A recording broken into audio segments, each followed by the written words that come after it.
I'm Henry Way, Medical Director at Google Health, and it's my pleasure to introduce our panelists for this session.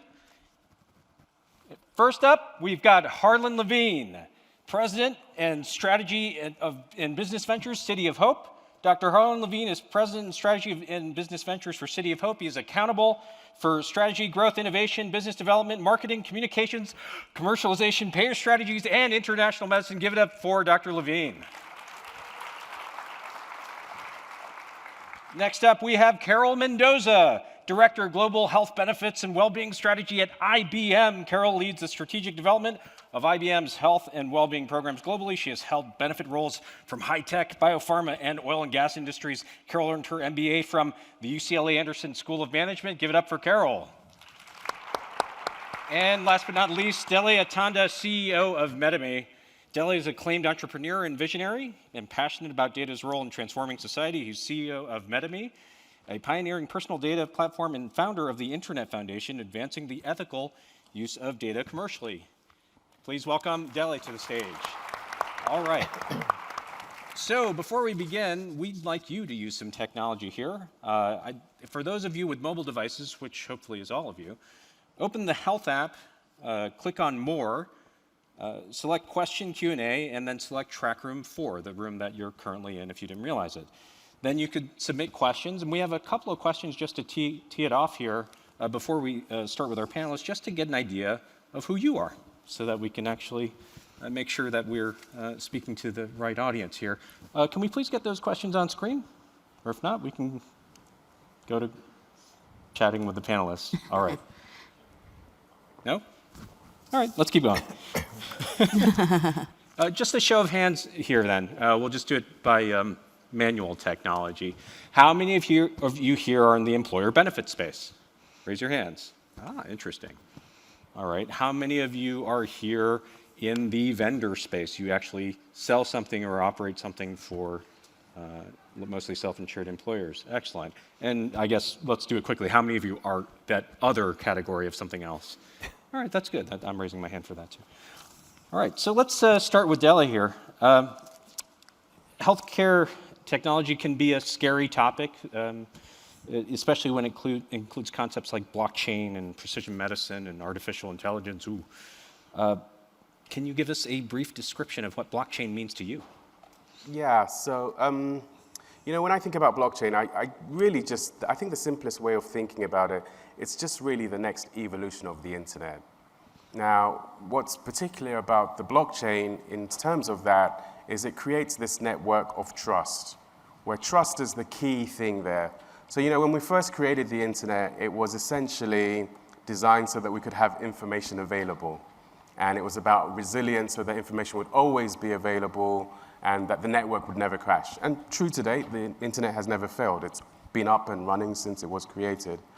But the problem was that we didn't think about two things when we created it first. We didn't think about money being transacted across it, and we didn't think about the importance of information when we as people got involved with it.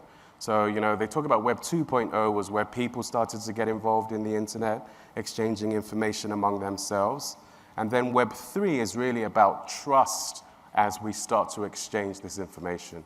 So it's really kind of anchored on this principle of decentralization, and this decentralization enables us to be able to trust in the network as opposed to intermediaries. That's really the essence of it. Okay, let's move on to another topic here, and this is for Harlan. Same question for you with regard to precision medicine. Can you give us a quick overview of what that is? Sure, happy to. I think many people will have slightly different definitions, but for the purpose of today and related to cancer, what I would say is it's the use of genomic or genetic information in addition to all the other usual information that you would collect, history, physical exam, to help you define for a person with cancer what's the diagnosis, the stage, the prognosis, and then more importantly, to allow you to better target therapies for that specific cancer, so you can really treat that individual cancer. Rather than talk about the details of it, I thought maybe I'd show a clip to give people an example of the end game. What's the impact of precision medicine? Can we roll the clip? So it's going to go fast here, but what I want to show is in the middle of that black area are cancer cells, and the white cells that are labeled are white cells from the person's body that are genetically engineered to attack only the cancer cell. So instead of giving chemo to attack the whole body, you actually can see the destruction of a cancer cell.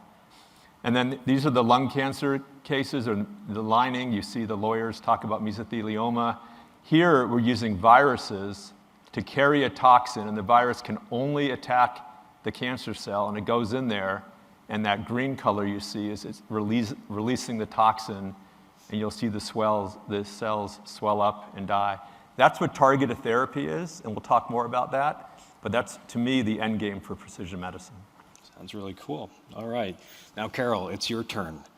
For 2,000 points, how would you simply describe artificial intelligence and what it means to you? Well, and just to be clear, I'm not the technical person from IBM. I'm the benefits person from IBM, so don't expect a really clear answer or a technical answer. But it's the ability of a machine to think and learn, and taking massive amounts of data and being able to analyze it in a way that you can make meaningful inferences and potentially get rid of human bias. All right. And that's 2,000 points to you. Fantastic. Now let's, kidding aside, let's dig in a little deeper on this subject. Let's start again with blockchain. Since throughout this conference, you've probably heard how data sharing and interoperability, but also privacy seems to be the crux of all these opportunities. So Dele, over to you. You mentioned, both in other conversations we've had beforehand as well, concepts of trusted networks and trustless transactions. Can you give us a little more detail on that, and especially in the context of particularly employer-sponsored benefits? Sure. So, I was saying to Carole earlier, going around a few sessions earlier, I've heard every session I go to, I hear about data, the opportunities that come with it and the challenges that come with it. And so when we come to, as I was saying before, when we look at what blockchain really has evolved to address is this issue of trust. And that appears on when we think in this space, particularly in the health space generally, and particularly in employment. I think that comes in three key areas. So the first is trusted data. So can we trust information that we're seeing? And this is the first thing that blockchain really came about to devise. So it's this concept of immutable ledgers. So records that effectively cannot be manipulated and changed. That means that the information that is in the ledger, we can have 100% trust in, that the information is accurate, at least in terms of the way it was collected and processed. So that's a really key point.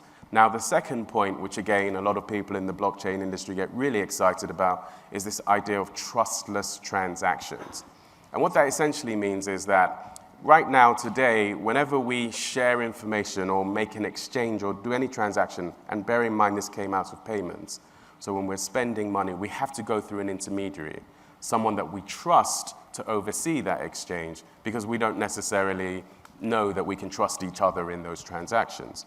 So what the blockchain does is that it removes the need to have an intermediary, whereby the network processes this transaction in a way that that you can trust the network. And the powerful idea in this concept is the ability that you can have peer-to-peer transactions or exchanges or sharing without the need for an intermediary. So it doesn't matter who you're transacting with, you can trust the transaction to happen. And then the third piece, which is the piece that we're essentially bringing about in terms of how we approach this through data, is this idea of trustless data sharing. So again, and we'll talk about this in more detail when we talk about the work we're doing with IBM, but essentially I think in all the narratives across this conference that I've heard, it's all about the data. That's how we're going to transform health, that's how we're going to transform this industry. But the big issue is, how do we trust the people that we as citizens, employees, individuals share our data with, that the data is not going to be used to harm us or to exploit us? So what we're essentially using the blockchain to do is create this framework whereby we can make our data programmable in the sense that it will enforce rules on our behalf.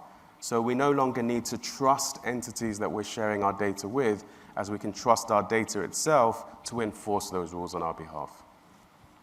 All right, so let's make it real for the audience as well as a good drill down.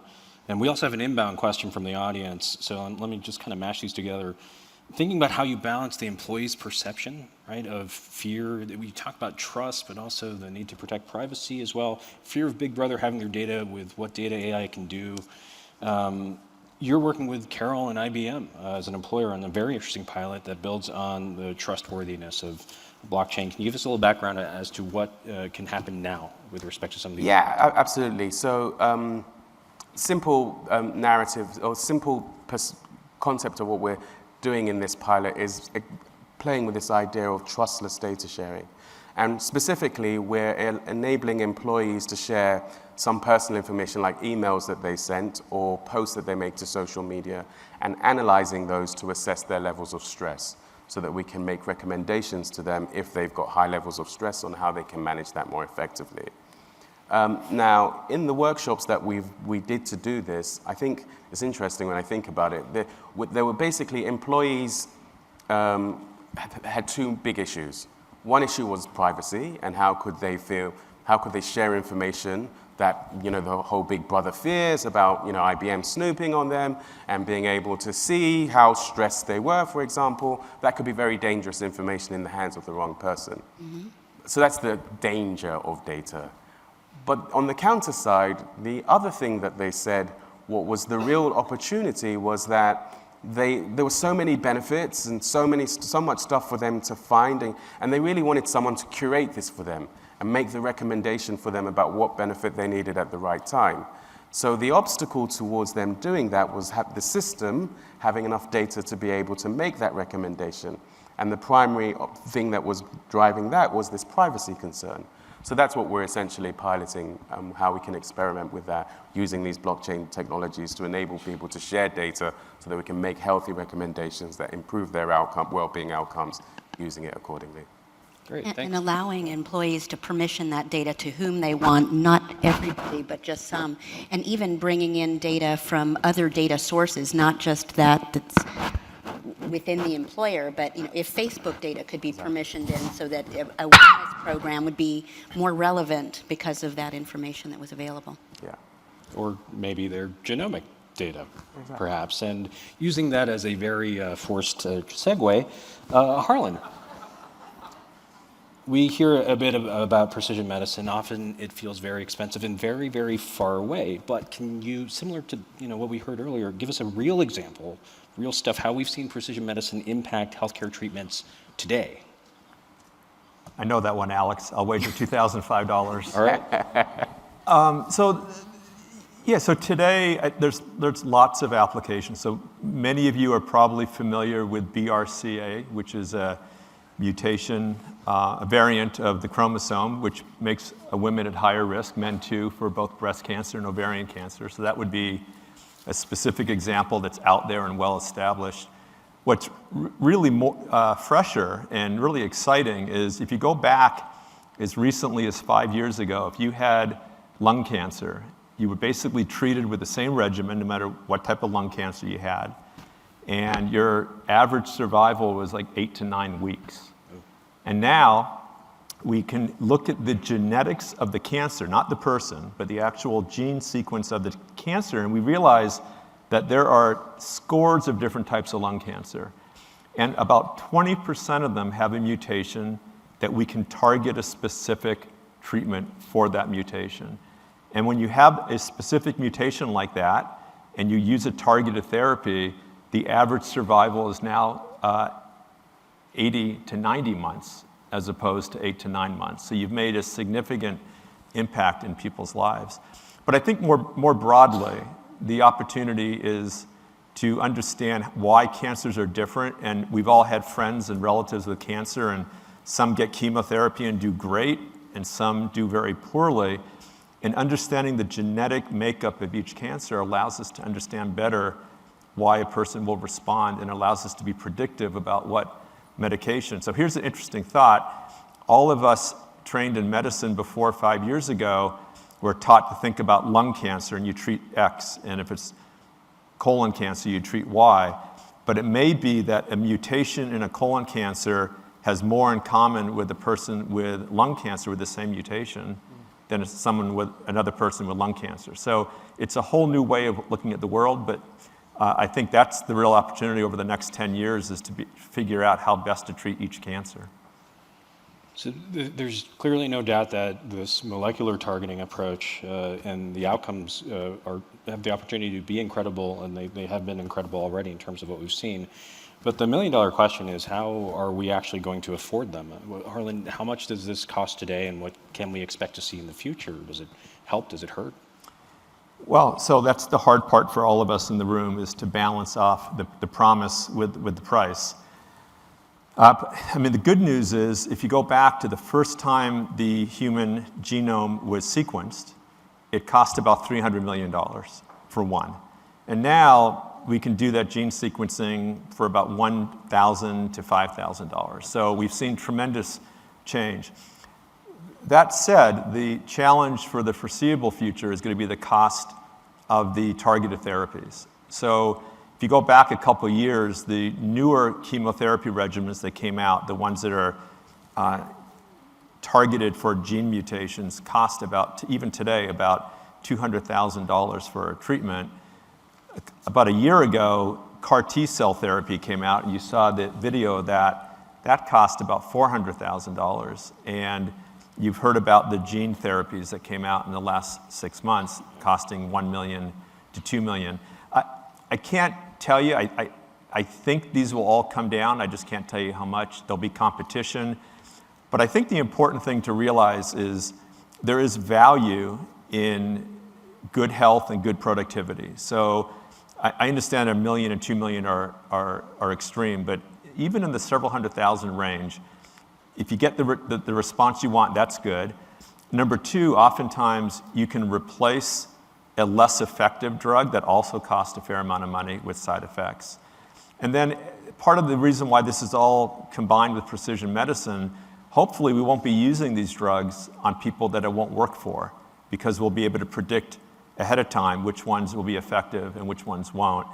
But the bottom line is it's expensive, and there's waste in the rest of the system, and we're going to have to address and get the waste out. And for those of you who are employers in the room, I can't predict this, but I would imagine we're going to go to value-based payments, where you and the health plans are going to pay for the outcome. You'll pay more if it works and less if it doesn't work, but we're just at the beginning of that phase, so it's hard to predict how quickly that'll happen. Thanks.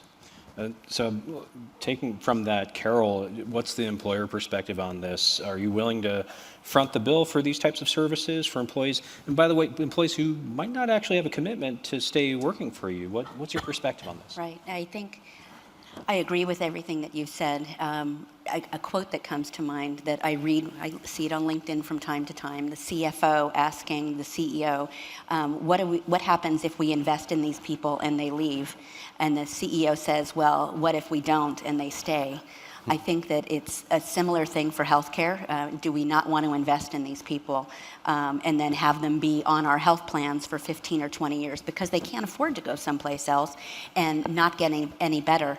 So I think a better conversation, and adding to what you said as well, is the waste that's in the system, pricing that's unequal, that higher prices don't equal higher quality necessarily, and looking for medical errors and how can we eliminate those. But then also unnecessary care like labs and imaging that aren't really required. So rather than complaining about how much things cost, and we should bring prices down where we can, how about let's find the waste that's in the system and make room for things that are more life-saving. And just to be clear, I came from pharma before I was at IBM, so I have a little bit of that brainwashing in my head. All right. So let's shuffle things up a little bit here and move on to artificial intelligence, whatever that is. It is perhaps the most common, kidding aside, perhaps the most common healthcare technology buzzword that we're hearing today. But in fact, many employers appear to be using different use cases of artificial intelligence in their programs. Carole, IBM is no stranger at the forefront of using AI, and in particular, the use case of predictive modeling, both in your business and your health programs. So in addition to the pilot Dele mentioned, can you describe some of the other areas you've been working with AI, or what other employers should be thinking about? Yeah, I think the idea of bringing together as much data as possible that maybe not, you wouldn't consider it relevant at first, but so in the employer health space, we used to have just healthcare data, and maybe we'd pull in prescription drug data, and wow, wasn't it amazing when we started pulling in disability data and maybe some lab values. But I think there are other things like 401k balances, performance data, and seeing if we can find connections between all of those so that we can really hone in on those people who require the most help and what kind of help they need. If someone is financially strained, is it because of a healthcare condition that's happening over here, and how can we bridge that gap for them? It's not about financial literacy, it's about helping solve the healthcare issue. So pulling as much data together to find interesting insights. All right. And then so obviously we make better decisions with those insights. We need data integrity and access. But there is this divide of human intelligence and artificial intelligence, and a lot of what you all are grappling with, probably as you've seen other presentations, is what's the right balance. So let me throw it over to Dele. What do you consider human versus artificial intelligence, given if not only that we do usually machine learning exercises on human decision making? Yeah, I mean, so my views on this, I think, there are fundamentally two different kinds of intelligence at the moment. And the promise of machines, having consciousness, if that's ever possible, is a way away. At the moment, what we have is machines are good at processing data and turning it to information. And people then naturally assume that from information, they'll be able to translate this into knowledge, and from knowledge will come wisdom.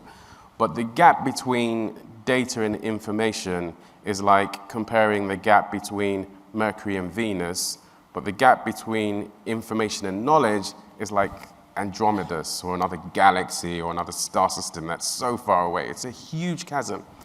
But this is what humans can do really well. So, ultimately what we're seeing, and I think that, there are a couple of walls that we're approaching to in the tech landscape. One is around data, and it's around how can we use this data because it's stuck in silos, but we don't have customers or employees permission to use it. So it's stuck. It's like stuck in legal quagmires and silo technical quagmires. And then the second is in AI, and that's this knowledge gap. And so this is, I think what we're seeing, and again, I've heard it in a few presentations here, it's when you bring human intelligence and machine intelligence together that you get the best results. And I think that's a really powerful part of this whole employee participation in these kind of systems, especially what we're working on around mental health, because all the stuff Carole spoke about there is so poignant. You can't just look at someone's physical conditions and say that's the reason for their mental stress or for their poor mental health state. There's all these other macro factors.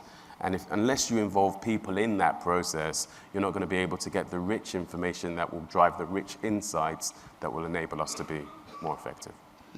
Thanks for that. And so continuing on the theme of artificial intelligence, Harlan, access to genomic and other data is critical to the success of precision medicine, but can you share us on the building on that data, how does AI fit into precision medicine?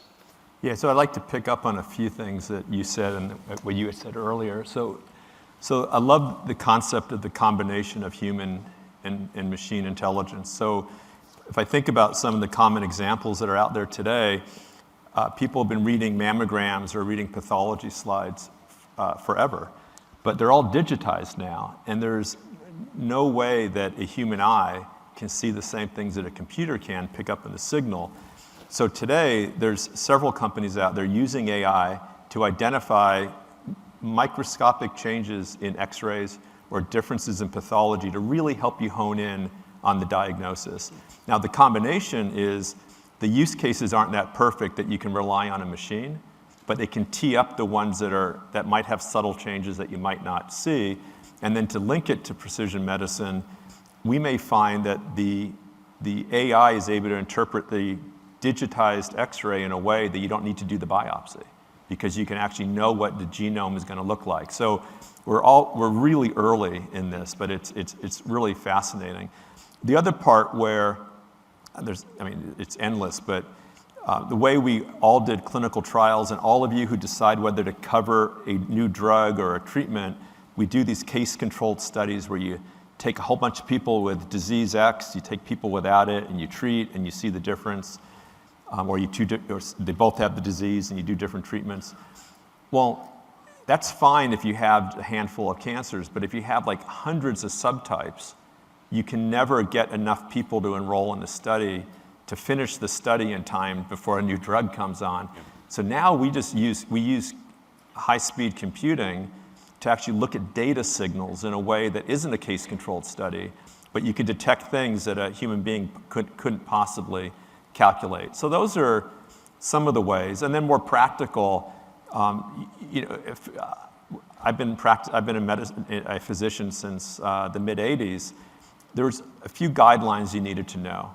But now you have genomics and something called, we won't get into it, but metabolomics and proteomics and microbiome, and then all the personal psychosocial issues and the social determinants.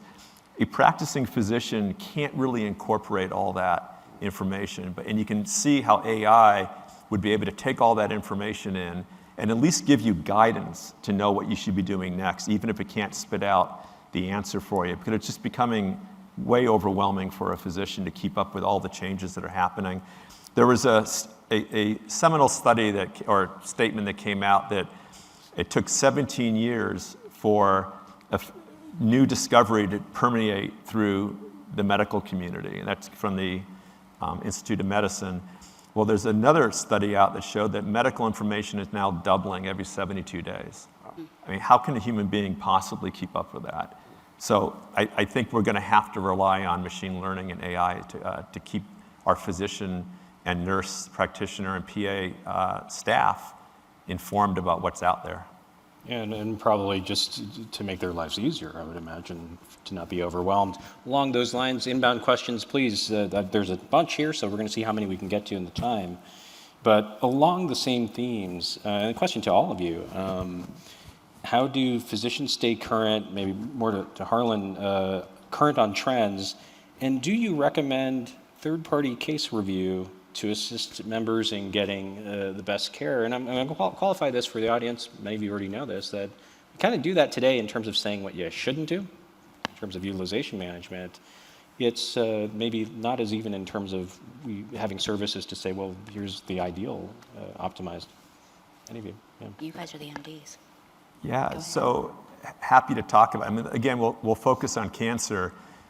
It's a whole different world out there. So let me give a little bit of background that I promised to answer your question in time for Final Jeopardy.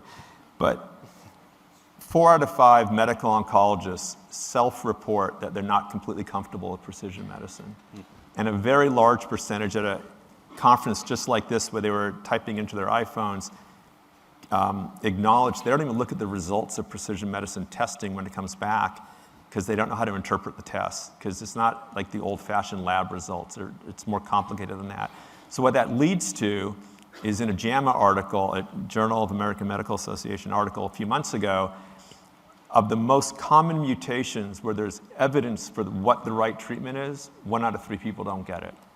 And below the 2 most common mutations, 6 out of 10 don't get it. So as you said, I'm from City of Hope. We're a research and a treatment center for cancer. We've actually looked at the world and said we've got to change the way we go about doing business, because most NCI, National Cancer Institute centers like us, have programs to attract people to come to us, and we do. But we decided we're going to go on a mission to democratize cancer information. So we have experts, as do other academic centers, that focus just on one cancer type. And that allows you to go pretty deep and have a deep understanding. So what we've done is we've taken those doctors and we've created a division that actually supports cancer doctors throughout the country. So we would work with an employer like you, or any of you in the room. And we did, And we in a past life. And we did. And we would work with your TPA and your health plan to identify the most complex cases, the one where the data really suggests that you're going to have a misadventure, a missed opportunity.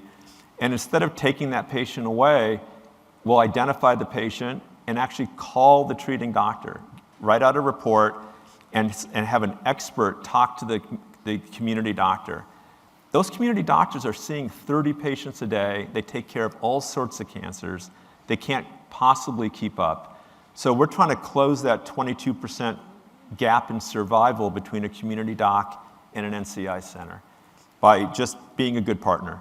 So that's one of the programs, and there's more programs based on what the employer might want. Some want second opinions for all their patients. Some want nursing support to help them with the journey. So we've designed programs that are member-centric and really based on what an employer cares about, because what early discussions with Carole, they care about affordability, but they care about the quality, the outcome, and the experience. So we're just there to kind of plug the gap. So there are solutions out there, and we'll all be replaced by AI one day, but for the next 20 years, I feel pretty safe that there's value in partnering with other doctors. It sounds like there's opportunity here and now to help patients, families, and those with cancer. I think it's essential. I mean, it's tragic. 3 to 4% get on clinical trials.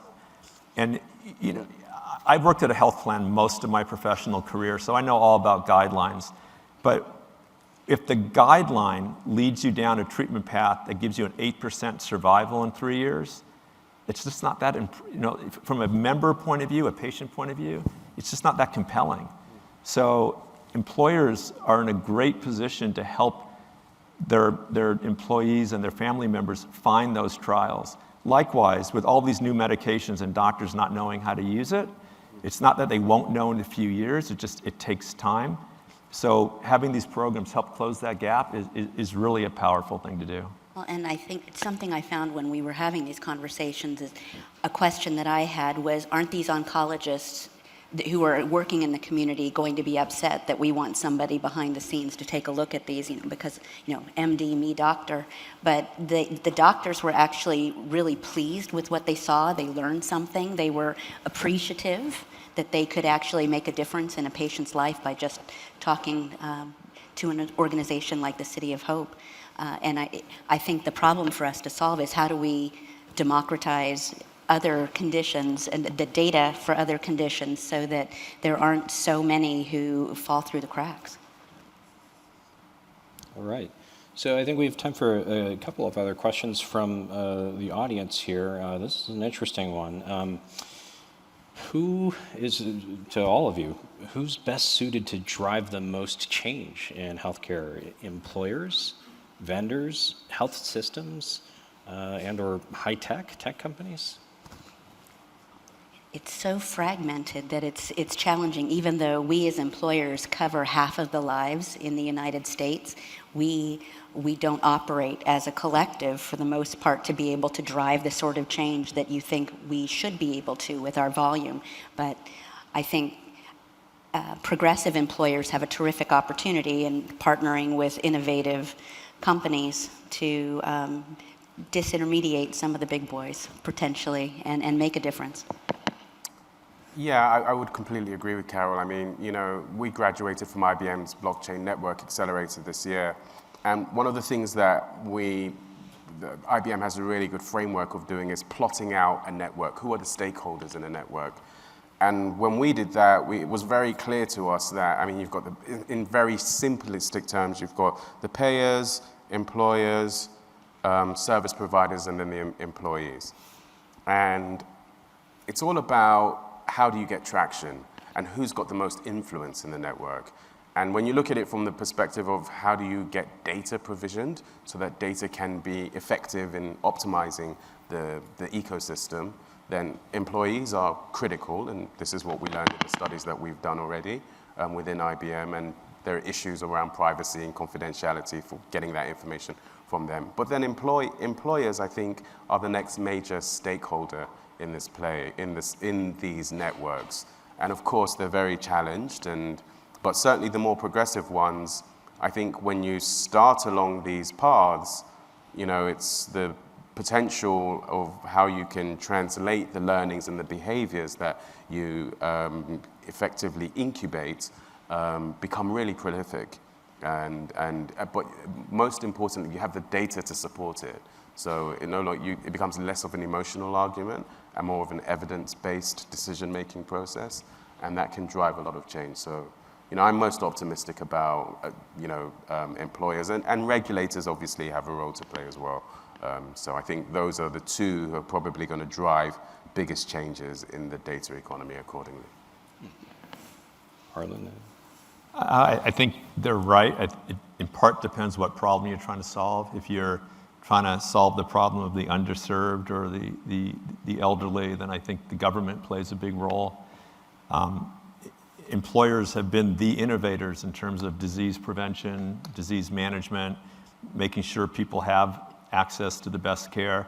I think where the nexus is going to come is that none of us can afford health care in the long term if we don't prevent disease and detect it earlier. And I mean, part of this is going to have to be organizing the financing and the economics around healthcare. So it's worth everyone's while to get in early and prevent illness. Prevention is rarely cost savings in the short term. And that's why it makes it hard to, unless you're the government, it's really hard to step in. But I think as we, this is not just about cancer, but just genomics in general, where you can predict who's going to get diabetes or neurologic disease. We have to find a way to make that cost effective, make it accessible, find interventions, but then find a way to pay for it and not burden one of the stakeholders as opposed to the others.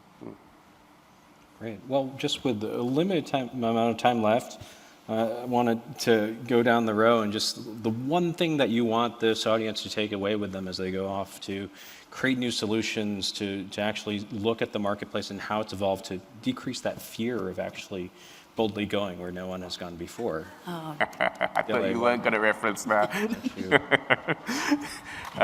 So I would say, I think blockchain for me is essential because it's about trust. That's what we need to broker. So for me, pilot, experiment, try things out with it, and try and find ways to get trusted interactions with employees so we can get better data.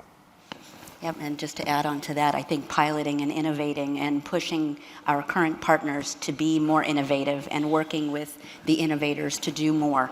That's where we can use the limited leverage that we do have to drive further innovation.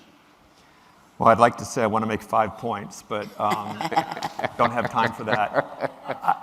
I would simply say that we're going to go through a very transformative time in medicine right now, and it's going to be bumpy for all of us who are trying to fund it and know what to do. So I would just say get expertise to help you think through the problems, and the most important thing is don't settle for the old, right? I mean, the world is changing.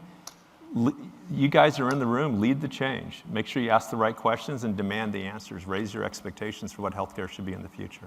If you always do what you've always done, then you always get what you always got. It sounds like. I think Spock said that. Yeah. All right, big round of applause for our panelists, everyone. Thank you so much. And thank you to HLTH. Thank you so much.